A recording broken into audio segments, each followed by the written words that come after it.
Excellences, Monsieur le Président de la République, Mesdames et Messieurs les ministres et secrétaires d'État,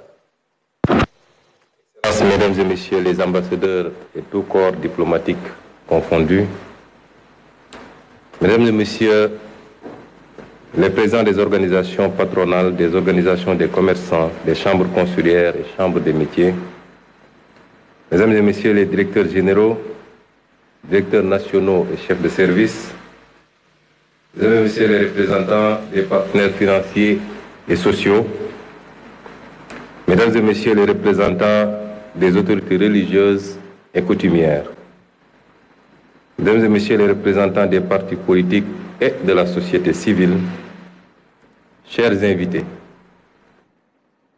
je crois que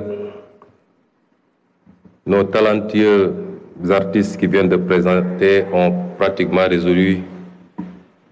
résumé la journée qui nous réunit aujourd'hui.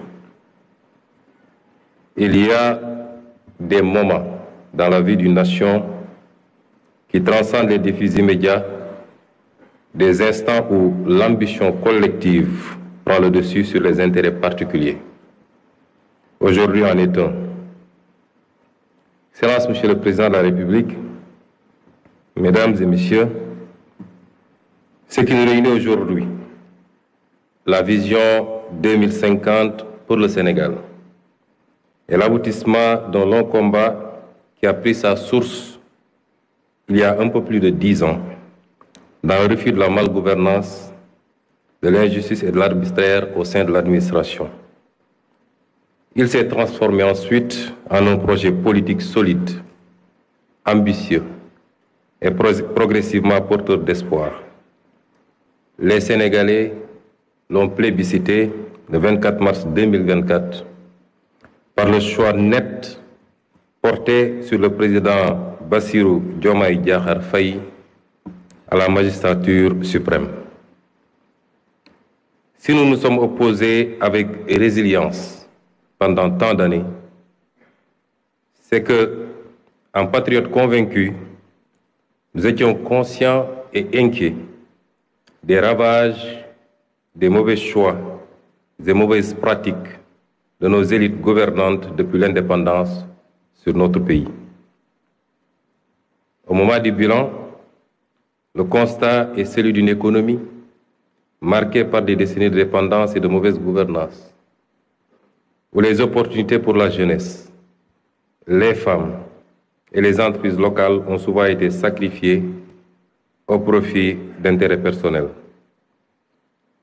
Excellences, Monsieur le Président de la République, vous avez matérialisé votre attachement à une gouvernance transparente et vertueuse des affaires publiques dès votre passation de pouvoir en diligentant des audits, parmi lesquels l'audit des finances publiques, dont les conclusions que nous avons présentées il y a quelques jours ont révélé la gravité des errements coupables du régime sortant. Les fragilités structurelles de l'économie sénégalaise, une dépendance aux ressources extérieures et aux matières premières, un secteur privé trop limité, ainsi qu'une gouvernance administrative souvent inefficace, plombée par la corruption. Après ce courageux exercice de dressage de la situation de référence et de vérité à l'endroit du peuple sénégalais et des partenaires, nous revoilà devant vous pour présenter le nouveau référentiel de nos politiques publiques et sociales. Monsieur le Président de la République, rappelons que vous avez été élu sur la base d'une offre programmatique intitulée « Le projet pour un Sénégal souverain, juste et prospère ». Dès votre installation, vous avez bien voulu nous faire l'honneur de nous confier la passionnante mission d'opérationnalisation des idées innovantes que vous y défendez, pour une rupture qualitative et profonde. Il s'agissait pour vous de poser les fondations d'une transformation systémique par des solutions durables, non pas pensées dans le mode fast-track, mais qui repose sur une vision à long terme, qui transcende les clivages politiques pour refonder le Sénégal sur des bases solides et durables. L'équipe de conception, composée d'experts de la primature et du ministère de l'économie, du plan et de la coopération, s'est immédiatement alors mise en place sous la direction du ministre de l'économie, du plan et de la coopération et du ministre secrétaire général du gouvernement sous ma supervision. À cette équipe est venue s'ajouter l'expertise du cabinet Performance, qui, dans un élan patriotique, est venu offrir sa contribution à cette phase d'élaboration du référentiel. Ce groupe de travail s'est donné corps et âme sans répit durant ces 4 derniers mois à organiser des retraites, des veilles et même pour aboutir aux résultats qui nous réunissent aujourd'hui. Les choix d'élaboration de ce document reflètent les options fortes de son Excellence, Monsieur le Président de la République, de faire confiance à l'expertise locale, d'une part, et d'impliquer davantage le secteur privé national dans toute définition et exécution des politiques et programmes publics. Le diagnostic stratégique qui a découlé de ce travail pour notre pays pourrait se résumer en 4 grands mots. Notre modèle ne crée pas de valeur, une croissance d'à peine 0,4% en moyenne du PIB, une gouvernance qui ne favorise pas l'éclosion, 10 entreprises pour 10 000 habitants au Sénégal contre 500 pour 10 000 au Maroc et 709 pour 10 000 à Singapour, une population active mais peu productive, 80% sont des ouvriers, commerçants ou artisans, le privé génère 2 fois moins d'emplois que le public. Un modèle social inéquitable. 4 Sénégalais sur 10 sont pauvres. Et à l'indice de développement humain, nous sommes classés 169e sur 192. Voilà sommairement dressé les mots dont souffre notre pays. Ce cercle vicieux de dépendance et de sous-développement nous a maintenus à la lisière des trajectoires vertueuses qu'il nous incombait d'emprunter ces dernières décennies. Nos experts y reviendront plus largement lors de leur présentation. Nous savons hélas que nous ne pouvons plus revenir en arrière, mais nous pouvons prendre un nouveau départ. Commencer à partir de maintenant et emprunter une toute nouvelle trajectoire librement choisie, partagée et assumée. C'est la haute et noble ambition fixée par son Excellence le Président Bassirou Diomaye Diakhar Faye.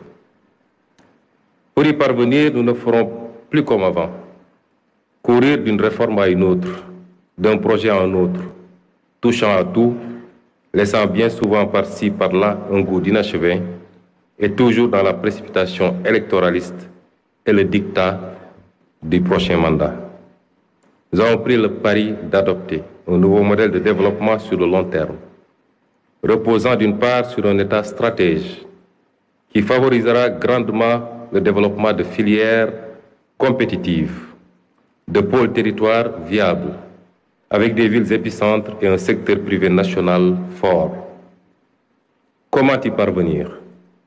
Notre approche repose sur une transformation systémique, incluant bien entendu une plus grande responsabilisation de nos concitoyens d'ici et de la diaspora. À l'instar des économies qui ont décollé, nous développerons quelques solides moteurs de croissance sur lesquels nous appuierons pour créer une économie compétitive, gage d'un Sénégal souverain, juste et prospère. Nous l'illustrons en vous présentant l'arbre qui symbolise et synthétise notre vision 2050. Voici le baobab, emblème national. 4 parties principales composent cet arbre majestueux, familier dans nos paysages. Des racines, un tronc, des branches et des fruits. Voilà, mesdames et messieurs, les 4 axes stratégiques de l'agenda national de transformation du Sénégal. Notre baobab repose sur de solides racines qui représentent la bonne gouvernance et l'engagement africain.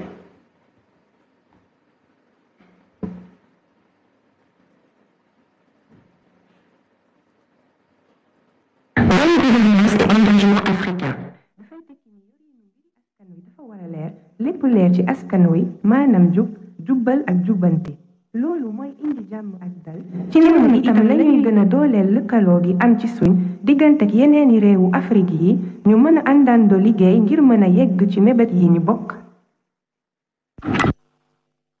Et le solide tronc du baobab représente un aménagement optimal et un développement durable. Aménagement et développement durable mooy fexe ñu mën a seddale tabax yi ak service yi ci diwaan yépp su ko defee gox bu nekk mën a yokk ci anam wu dëppoo ak liñ bëbët dafay ànd ak tabax dëkk yu méngoo ak sunuy bëgg-bëggu ëllëg ci jamono jooju faaw ñu aar xeewali jaww ji ngir ñu bañ a jeex boole ci defar dëkk yu mën a dëppoo ak bëgg-bëggu tey te bañ a sànk ëllëg. Mesdames et messieurs, les branches fournies représenteront notre capital humain de qualité et la garantie de l'équité sociale. Capital humain de qualité et équité sociale. maanaam gën a sukkali njàng ak tàggat ngir jox askan wi xam-xam bu am njariñ ba noppi ñu gën a yemale askan wi ku nekk mën a am paj ak kaaraange bu ko weesoo ñu fexe ba kenn bañ a des ginnaaw ci yokkuteg réew mi. Et les fruits enfin qui représentent notre option de bâtir une économie compétitive. Économie compétitive.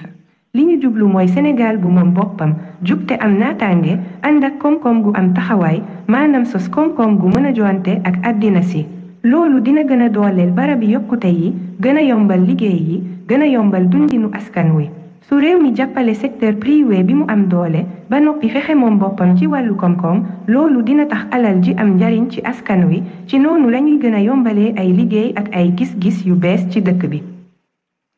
Chacun de ces axes qui vous sera détaillé tout à l'heure constitue un pilier sur lequel on pourra s'appuyer pour arriver à un Sénégal souverain, juste et prospère.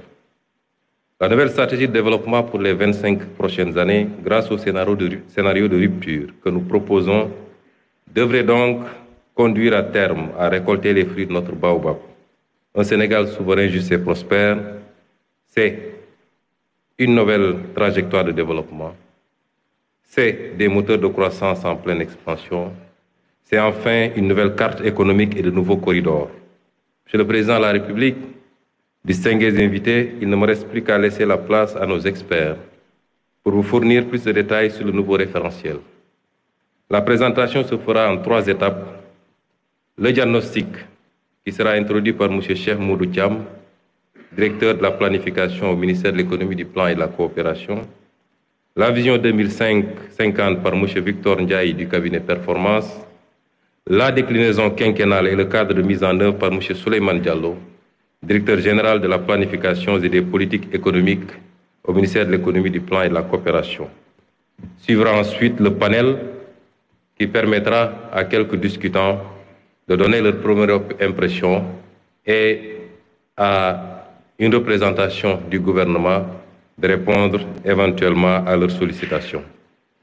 On souhaiterait aussi que le panel se passe en langue nationale ou alors que ça passe d'une langue à une autre pour qu'il soit le plus inclusif possible et que pour que le maximum de Sénégalais puissent comprendre les enjeux de cette journée.